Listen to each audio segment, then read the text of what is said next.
Hello YouTube family, नमस्ते, प्रणाम। मैं कामनी शुक्ला स्वागत करती हूँ आप सभी का अपने यूट्यूब चैनल पर। तो आज हम बहुत ही दर्द भरा आप लोगों को कजरी गीत सुनाएंगे। एक भाई अपने बहन को लाने के लिए ससुराल जाता है, तो वहाँ पर क्या क्या होता है इस गाने के माध्यम से आप लोग सुनिए, और अच्छा लगे तो चैनल को कमेंट, लाइक, शेयर, सब्सक्राइब जरूर कीजिए, हमें भी आगे बढ़ाइए।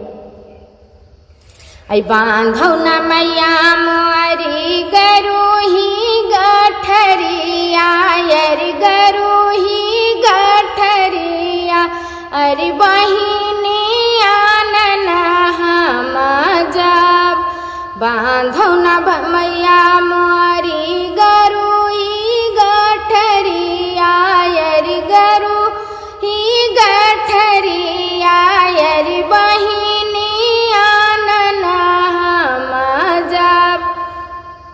जाई के पहुँचे बहिनिया के देसवा, बहिनिया के देसवा, अरे लुआगा कहीं रजवार ना हमारा जायरी, ना हम बाबू यरी, ना हम बाबू यरी अपने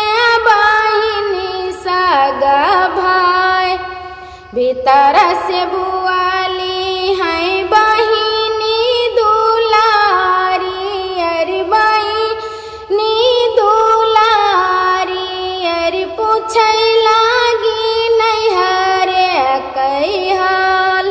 भीतर से बुआली है बहिनी दुलारी, अरे बहिनी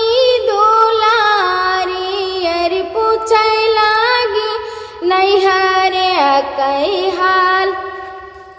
नैहर हवलिया बहिनी किया माँ कुशला है, अरे किया माँ कुशला है, अरे कहो बहिनी अपना हवाल।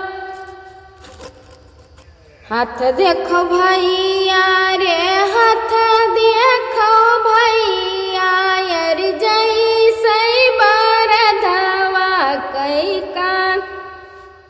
मुड़ देखो भैया रे, मुड़ देखो भैया, अरे जैसे कुकुरिया कई पूछ।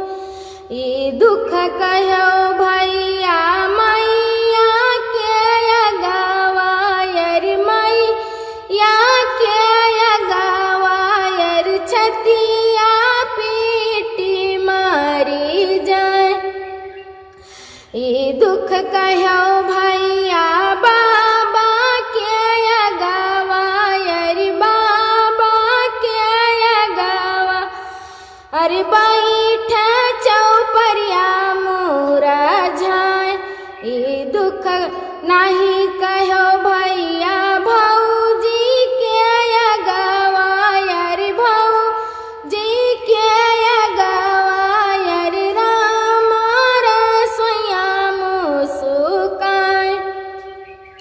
अरे दुख कहो भैया सखियन के अगवा, अरे सखियन के अगवा, अरे यहाँ सुनी ससुर न जाए।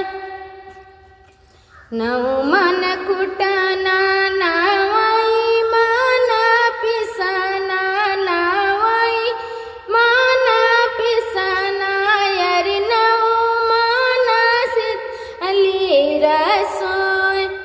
पिछली टिकरिया भैया हमारा भोजनवा, अरे हमारा भोजनवा, अरे वह मैया कुकुरा बिलार। पिछली टिकरिया भैया हमारा भोजनवा, अरे हमारा भोजनवा, अरे वह मैया कुकुरा बिलार। कैसा लगा आप सभी को हमारा यह कजरी गीत दर्द भरा? बहुत ही पारंपरिक हमारा यह कजरी गीत है, पुराने ज़माने का, जो कि हमारी नानी गाती थी, मानी हमारी मम्मी की दादी। तो आप लोग भी, हमने अपने मुख से गाया है, आप लोग सुने, पिछले भी पढ़ा है, बहुत इम्प्रेशन के साथ नहीं था। मिलते अगले गाने के साथ, तब तक के लिए धन्यवाद।